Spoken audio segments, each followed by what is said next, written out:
జై శ్రీరామ్. అందరికీ నమస్కారం. వెల్కమ్ టు న్యూస్ అఖండ. నేను మీ కస్తూరి శ్రీధర్. మిత్రులారా, ఉత్తరప్రదేశ్ చరిత్రలోనే అతిపెద్ద బుల్డోజర్ యాక్షన్ అయితే మొదలైందనమాట. ఇప్పుడు మన యోగి ఆదిత్యనాథ్ గారు చెప్పాలంటే పూర్తిగా తెగించేసినాడు. సరే, ఈ న్యూస్ చూడండి ఒకసారి, మామూలుగా ఉండదు. ఓకేనా? యోగి ఆదిత్యనాథ్ గారు తెలుసు కదా మీకు, ఉత్తరప్రదేశ్ రాష్ట్రానికి ముఖ్యమంత్రి. ఈయన గురించి తెలియని వాళ్ళు ఉండరంటే దాంట్లో ఆశ్చర్యమేలే. మన దేశంలో మన ప్రధాని నరేంద్ర మోడీ గారి తర్వాత ఆ స్థాయి నేత మన యోగి ఆదిత్యనాథ్ గారు. ప్రధాని నరేంద్ర మోడీ గారిన కొన్ని విషయాల్లో వెనక ముందు ఆలోచన చేస్తారేమో కానీ మన యోగి ఆదిత్యనాథ్ గారు మాత్రం ఏ మాత్రం కూడా వెనకడుగు వేసే ప్రశ్నే ఉండదు. ఎదురుగా మదం ఎక్కిన దున్నపోతులు వచ్చినా సరే తొక్కుకుంటా పోతారు. అంటే దున్నపోతులని కాదు, దున్నపోతులు లాంటి మనస్తత్వం ఉన్నటువంటి వ్యక్తులు వచ్చినా కూడా తొక్కుంటూ వెళ్ళిపోతాడు. ఈ భూ ప్రపంచంలో జిహాదీగాళ్ళు భయపడేది ఒకటి వచ్చేసి ఇజ్రాయెల్ ప్రధాని బెంజమిన్ నెతన్యాహు అయితే, రెండో వ్యక్తి ఖచ్చితంగా మన యోగి ఆదిత్యనాథ్ గారే. దాంట్లో ఏం డౌటేలే.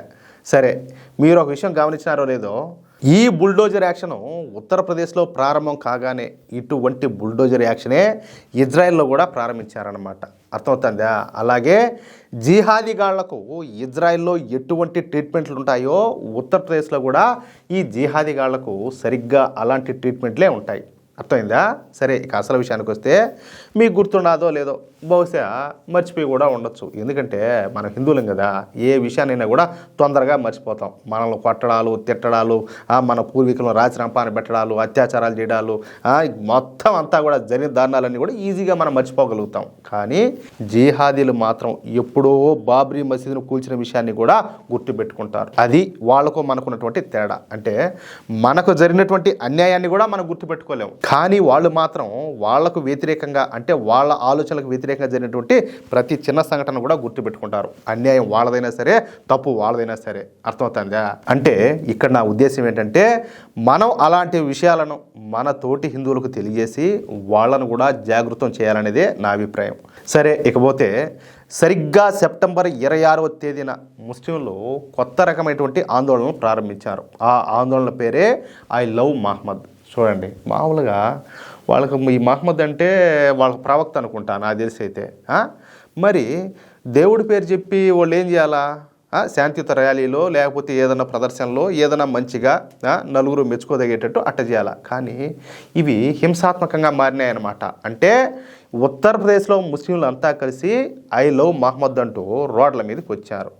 ముఖ్యంగా బరేలీ జిల్లాలోని బరేలీ నగరంలో సెప్టెంబర్ 26వ తేదీన ఈ శుక్రవారం ప్రార్థనలు అయిపోగానే ఇక పెద్ద సంఖ్యలో వాళ్ళంతా కూడా రోడ్ల మీదకి వచ్చారు.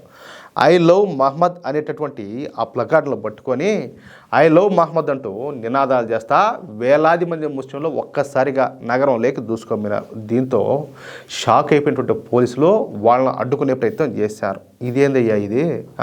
ఏంది కనీసం పర్మిషన్లా ఏమిలా ఒక్కసారిగా ఇట్లంతా వచ్చి చేస్తూ ఉంటే ఎట్లా మరి ఇబ్బంది కదని చెప్పేసి వాళ్ళని అడ్డుకునే ప్రయత్నం చేశారు. కానీ ఈ ముస్లిం ఆందోళనకారులు మాత్రం పోలీసుల మాట ఏ మాత్రం కూడా వినకుండా పోలీసులను అమ్మనా బూతులు తిడతా, అవమానకరంగా మాట్లాడతా వాళ్ళని పక్కకు తోసేసి వాళ్ళపైన రాళ్ళ దాడులు చేశారు. ఎవరిపైన? పోలీసులపైన. కొంతమంది పోలీసులను కొట్టను కూడా కొట్టారు. సరే, ఇంకా అంతటి తాగినారా అంటే అక్కడ ఉన్నటువంటి వాహనాలకు నిప్పు పెట్టారు, పెట్రోల్ బాంబులు విసిరినారు. ఇక ఆ రోజంతా కూడా ఆ బరేలీ నగరం అస్తవ్యస్తం అయిపోయింది. చూడండి, నేనేం చెప్పినా, భగవంతుడి పేరు చెప్పి మనం ఏదైనా ఒక కార్యక్రమం చేస్తే అది శాంతియుతంగా జరగాల. కానీ ఇక్కడ ఏం జరిగింది? హింస జరిగింది. ప్రశాంతంగా ఉన్నటువంటి నగరం ఒక్కసారిగా అయోమయంలో పడిపోయింది. సరే, యోగి ప్రభుత్వం అప్పటికప్పుడు పెద్ద సంఖ్యలో స్పెషల్ పార్టీ పోలీసులను దింపి ఆ ఆందోళనను కంట్రోల్ అయితే చేయగలిగినారు. అయితే ఈ గొడవలన్నింటికీ కారణమైనటువంటి వ్యక్తి పేరు వచ్చేసి తారిక్ రజా ఖాన్. చెప్పాలంటే వీడొక మతపిచ్చి ముండాకుడుకు అనమాట. మామూలు మతపిచ్చి కాదు వీడికి. మతపిచ్చిలో రాక్షసులు కూడా వీడి ముందు దిగదొడిపే. పైగా వీడొక మౌలానా, అంటే మామూలుగా ఈ మత గురువులు మత పెద్దలు ఉంటారు కదా ఆ మాదిరిగా. సరే, వీడికి 60 ఏళ్ల పైబడి వయసు ఉంటుంది అనమాట. మరి ఆ వయసు ఉన్నటువంటి వ్యక్తి, ఆ స్థానంలో ఉన్నటువంటి వ్యక్తి ఏం చేయాలా? అందరినీ సామరస్యంగా ఉండేలా చూడాలా, అవునా కదా? యువకులకు మంచి చెడు చెప్పాలా, పిల్లలకు విచక్షణ అనేది నేర్పించాలి. కానీ ఈ తారిక్ రజా ఖాన్ అనేవాడు ఏం చేశాడు తెలిసిన? దేశంలో అల్లర్లు సృష్టించడానికి ఐ లవ్ మహమ్మద్ అనేటటువంటి నినాదాన్ని తీసుకొచ్చి ముస్లిం యువకులను హిందువుల మీదకి రెచ్చగొట్టాడు. ఇక్కడ ముస్లింలు ఐ లవ్ మహమ్మద్ అనడంలో తప్పులే, దాంట్లో తప్పే ఉన్నది. వాళ్ళ భగవంతుడు, అది వాళ్ళ ఇష్టం, ఎవరి మతం వాళ్ళ ఇష్టం, దాన్ని ఎవరు కూడా కాదనరు, నేను కూడా కాదన్నాం. కానీ ఆ నినాదంతో అనవసరంగా అమాయకపు హిందువులపైన దాడులు చేయడం, పోలీసులను రాళ్లతో కొట్టడం, వాహనాలకు నిప్పు పెట్టడం వంటివి తప్పా కాదా? ఎవరైనా ఒప్పుకోవాలి కదా. ఖచ్చితంగా 100% తప్పే. మరి బరేలీలో ఇవన్నీ చేయించింది ఈ తారిక్ రజా ఖాన్ గాడే. దీంతో యోగి ఆదిత్యనాథ్ గారు వెంటనే ఈ తారిక్ రజా ఖాన్ గాడి పెడరెక్కల విరిచి వాడిపైన మత ఘర్షణలకు సంబంధించినటువంటి కఠినమైన కేసులు పెట్టి వాడిని దేశంపై లోపలేశారు. ఇక వాడికి సంబంధించినటువంటి భూములను, అపార్ట్మెంట్లను, షాపింగ్ కాంప్లెక్స్లను, చివరికి వాడి కొంపను కూడా యోగి ప్రభుత్వం జప్తు చేసేసింది. వాటన్నింటినీ అక్రమాస్తుల లిస్టులోకి చేర్చారు. ఇక ఈ తారిక్ రజా ఖాన్కు 2 ప్రధాన అనుచరులు ఉన్నారు. వాళ్ళలో ఒకడు వచ్చేసి మహమ్మద్ ఆరిఫ్ అయితే మరొకటి పేరు వచ్చేసి నఫీజ్ ఖాన్. ఇక ఈ అల్లర్లలో వీళ్ళ పాత్ర కూడా ఉండదని చెప్పేసి తెలియడంతో ఇక వీళ్ళ పని పట్టడం మొదలుపెట్టారు పోలీసులు. ఈ క్రమంలో యోగి ఆదిత్యనాథ్ గారు ముందుగా నఫీజ్ ఖాన్ ఆస్తులపైన దృష్టి పెట్టాడనమాట. వీడు కోటకు పడగలెత్తినటువంటి జిహాదీ. వీడు అక్రమంగా సంపాదించినటువంటి 7 ఎకరాల భూమిని, అలాగే ఒక అపార్ట్మెంట్ను స్వాధీనం చేసుకున్నారు. అలాగే వాడి ఇల్లు కొంచెం ప్రభుత్వ స్థలం లేక ఉండడంతో ఇక వాడి ఇల్లు మొత్తాన్ని కూడా కూల్చి పారేశారు. ఆ తర్వాత వాడిని కూడా అరెస్ట్ చేసి తీసుకుపోయి బొక్కలో దొబ్బినారు. అర్థమైందా? ఇక 3వ జిహాదీ పేరు వచ్చేసి మహమ్మద్ ఆరిఫ్. ఈ మహమ్మద్ ఆరిఫ్ కూడా నఫీజ్ ఖాన్ లాగా అపర్ కోటీశ్వరుడు అనమాట. చెప్పాలంటే వాడికి మించోడేడు. బరేలీలో వీడికి ఎక్కడ చూసినా కూడా ఆస్తులు ఉన్నాయి. ఇక వీడి ఆస్తులలో సగం అమ్మి ఆ డబ్బుతో బరేలీ నగరంలో అత్యంత అభివృద్ధి చెందినటువంటి ప్రాంతమైన బరదారిలోని పిలిభిత్ రోడ్లో అతి భారీ షాపింగ్ కాంప్లెక్స్ని అయితే నిర్మించాడంట. 100 సెంట్లకు పైగా ఉన్నటువంటి స్థలంలో నిర్మించినటువంటి ఈ కాంప్లెక్స్లో 24 షాపులతో పాటు ఒక పెద్ద షోరూమ్ కూడా ఉండాలి. అంతే. ఇక ఈ విషయం యోగి ఆదిత్యనాథ్ గారికి తెలిసిపోయింది. అంతే. ఇక ఒకేసారి 9 బుల్డోజర్లను పంపించారు. దేనికి? కోలగొట్టేదానికి. నిన్నటి దాకా షాపులతోనూ అలాగే కస్టమర్లతో కళకళలాడుతూ కనిపించేటువంటి ఈ మహమ్మద్ ఆరిఫ్ గాడి షాపింగ్ కాంప్లెక్స్ మొత్తాన్ని కూడా గొప్ప ఊచి పారేశారు. బరేలీ జిల్లాలోనే అతి పెద్ద షాపింగ్ కాంప్లెక్స్ అయినటువంటి ఈ షాపింగ్ కాంప్లెక్స్ను యోగి ప్రభుత్వం పూర్తిగా ధ్వంసం చేసి పారేసింది. కనీసం షాపులు ఉన్నాయి ఇంతకు ముందు అన్నటువంటి ఆనవాళ్ళు కూడా లేకుండా బద్దలు కొట్టి పారేశారు. లేకపోతే కాదు, మత ఘర్షణలు సృష్టిస్తారా?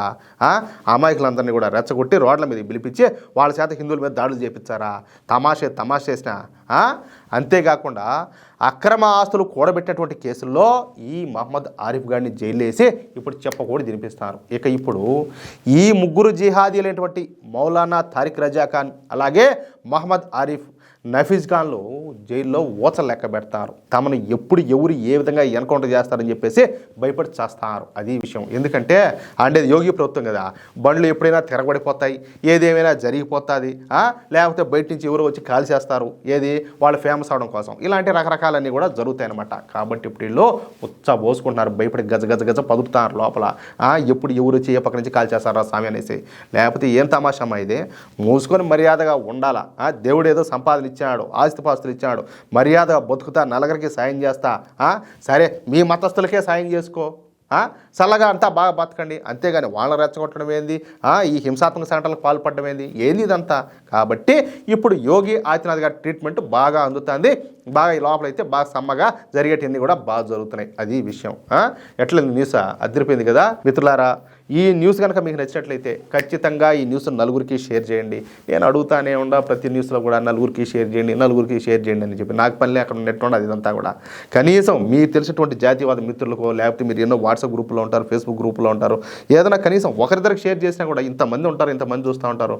ఈ వార్త ఎంతమందికి అందుతుంది? ఒక సెకండ్ పని కదా అదే. అలాగే ఈ వీడియోకు సంబంధించి మీ యొక్క అమూల్యమైనటువంటి అభిప్రాయాలను తప్పనిసరిగా కామెంట్ రూపంలో తెలియజేయండి. ఇంకో విషయం ఏంటంటే, ఇంతవరకు మీరు కనుక మన ఛానల్ను సబ్స్క్రైబ్ చేసుకున్నట్లయితే ప్రతి ఒక్కరు కూడా మన ఛానల్ను సబ్స్క్రైబ్ చేసుకోండి, సపోర్ట్ చేయండి ప్లీజ్. జై శ్రీరామ్, జై హింద్.